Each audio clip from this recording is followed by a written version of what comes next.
And they untied it. The owner came out and said, "Hey, what are you doing?" And they said, "The master has need of it."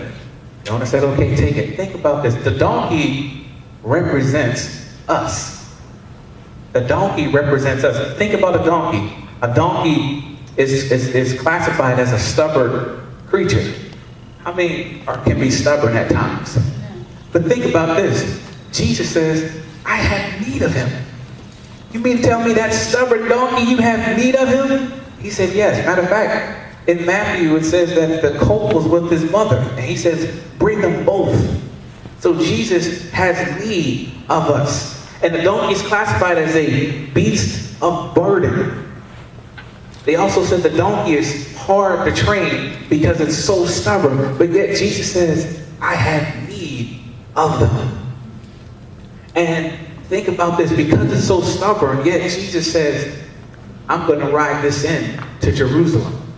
So the burden, the donkey is always carrying a heavy load. But guess what he's carrying today? He's carrying Jesus. So Jesus is symbolizing saying that burden that you normally carry, guess what? You don't have to carry that because you're carrying me. I will take the burden off of you. I will be the heavy loader. And he's saying, give all your burdens, all your carries, all your worries. Give all that to me. Let me carry it.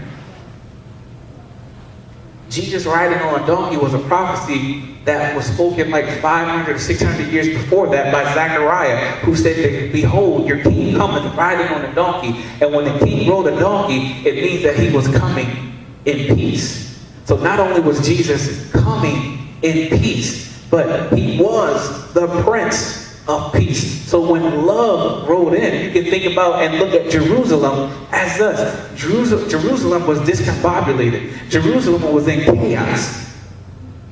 But when love rode in, he rode in on a donkey. He rode in on us. He rode in bringing salvation. He rode in bringing peace. And that's the thing. A lot of times, Jesus said to his disciples, he said, my peace I give you.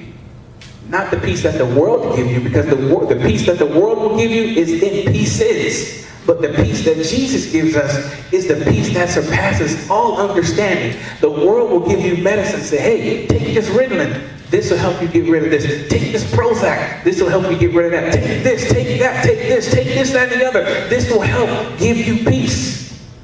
But there's only one true peace, and that is the King of Peace, the Prince of Peace, and that is Jesus Christ. So when love rode in, he was looking at Jerusalem and he says, you know what? Jerusalem is discombobulated. They're doing this, they're doing that. But when love rode in, he looked past all of that. He looked past the donkey and all of our stubbornness. He looked past that and he says, I'm going to ride you in. And think about this. The foal that Jesus rode, as we read earlier, says, no one had ever rode it. So therefore, it had not been trained. It was, you can almost say it was wild. It wasn't tamed. And I've seen videos of them trying to break a horse, is what they call it, breaking a horse. They tie him up and they try to put stuff on his back, saddle on his back, and the horse goes bucking and stuff like that.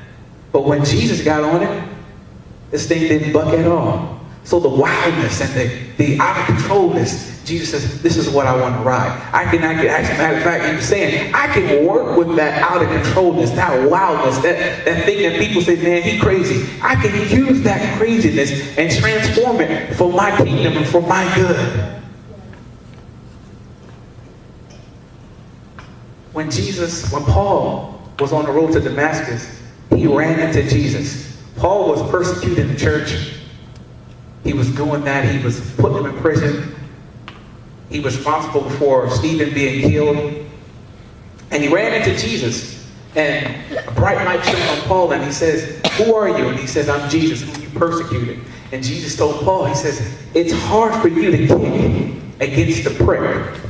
Basically, when they are driving the animals, they have these little things that on the sides of them that when they wanted to go left, they pull the rope and it hits them to the point where they have to go left. And God was literally telling Paul, he said, look, it's hard for you to box against God.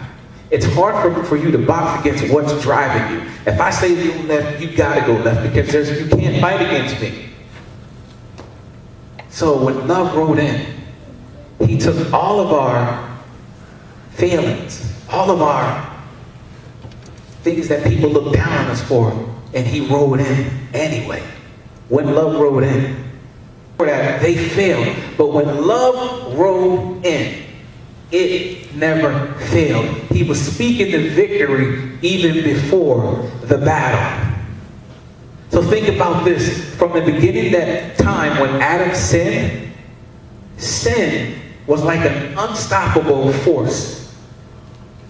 It was running over everyone. Sin, it got so bad and it was getting worse. Just like today, it seems like sin is getting worse and worse. Every time you turn on the news, there's barely any good news anymore. It's always bad news. And it seems like in that time, sin was unstoppable. This person is doing that. That person is doing that. And I kind of like the analogy, what happens when the irresistible force meets the unmovable object. So Satan was the irresistible force of sin that was running roughshod all over the world. But then this unmovable object named Jesus rode in. And what happened when the irresistible force met the unmovable object? The irresistible force realized that the unmovable object, which is Jesus, is an irresistible force, that he draws others to him, that he draws love, that he's carrying peace, that he's carrying joy, that he's carrying salvation. So when the irresistible force met the immovable object, guess what? Jesus Christ, which is love that rode in, was the conqueror. That's why it's called a triumphant, because he was speaking his victory before the battle. The Word of God tells us to call to the things that be not as though they were.